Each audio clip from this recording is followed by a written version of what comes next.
Hi everyone, it's Rachel from Sweet and Simple Home, and today I wanted to share with you my basement renovation update. And I'm covered in paint because I just painted the second coat on the floor in the basement, and I was gonna change and spiff myself up for you guys, but I was like, you know what, I'm gonna keep this authentic.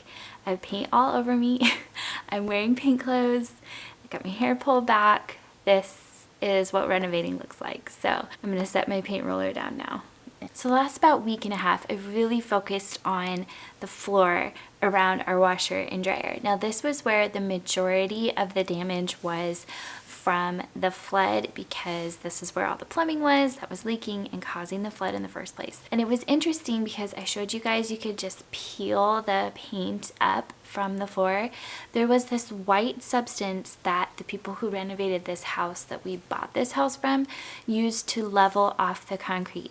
Because as I was sanding and peeling away all the paint, I discovered different kinds of substances on the floor. There was just pure concrete, there was that white substance, and there was like a old linoleum. And they were all at different levels. So this house is about 90 years old, going on 100, and it was originally built for teachers. That space downstairs was originally just a cellar, and it was transformed over the years to be a home for a family. So there may be some of you watching this who like actually renovate homes and would maybe have done this differently. But what I did was I took this like old putty knife that I have. Yeah, it's a putty knife. And it had seen better days. And I thought this might work well for scraping the paint off.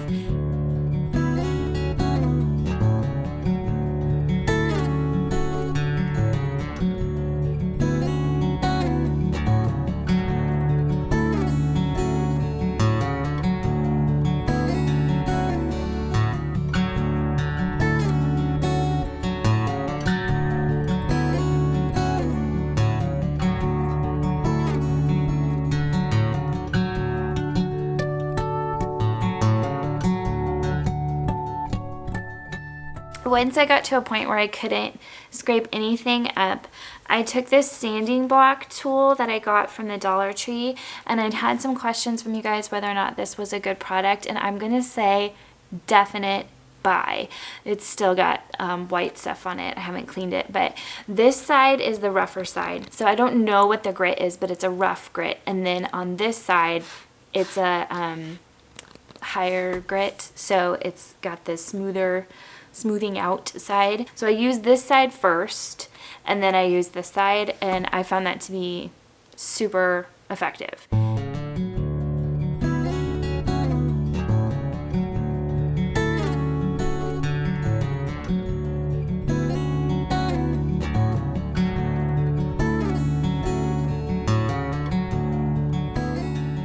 It was a messy job, but it really took me probably a couple hours to do all the sanding.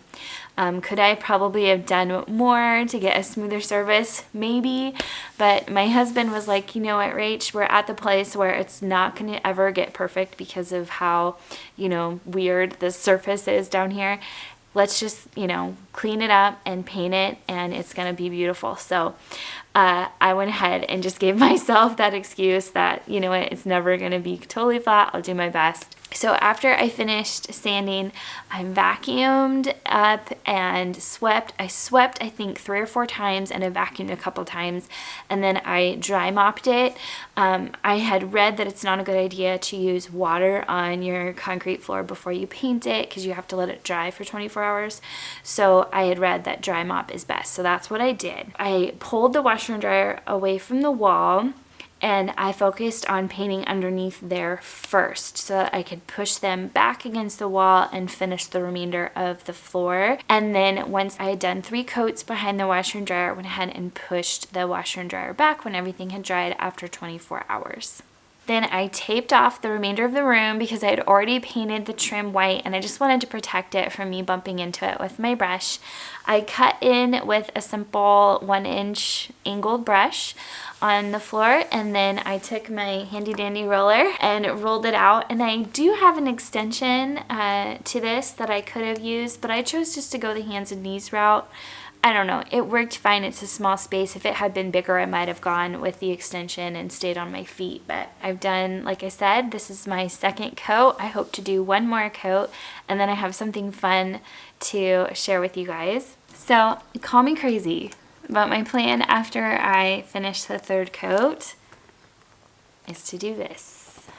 Yes, I'm going to stencil this floor. So I actually contacted this company, Cutting Edge Stencil, and I asked if they'd be willing to partner with me on a video, and they were willing to send me stencils free to use. So I'm actually going to do a dedicated video on the stenciling process for you guys. So if you're interested in that, you can stay tuned. I watched so many videos on YouTube, looked at so many pictures on Instagram, because I was like, I really want to make sure I like this before I give so much of my time to stenciling this floor. But I think it's going to be really pretty. And if worst comes to worst, I can just paint over it, right? I wanted to mention as well that one of the lifesavers on this painting the floor project has been baby wipes. I don't know why I didn't know the secret, but baby wipes are really effective when you drip on something or smudge something you shouldn't smudge, like your face or your feet, because my feet are totally covered in paint. You guys, I should show you. Baby wipes, that's my hot tip for the day, to use these when you're painting as like a quick smudge or spill or drip wipe up. That is my update for the basement for today. I hope you guys enjoyed this video. If you're new here, please subscribe. I'd love to have you here at the Sweet and Simple home. Like I said, I have the stenciling video coming up. We're going to be finishing up Molly's room. We're going to be doing the stairwell, doing something cool there. So I have a lot of projects coming up. As I film this, it's almost Memorial Day weekend, and to have a whole extra day to do projects, I'm really looking forward to it. So you guys take care, and I'll be back with more soon. Bye. Bye. All right. Oh, please come off. Yeah. Works like a charm. That's amazing, right? Baby wipes.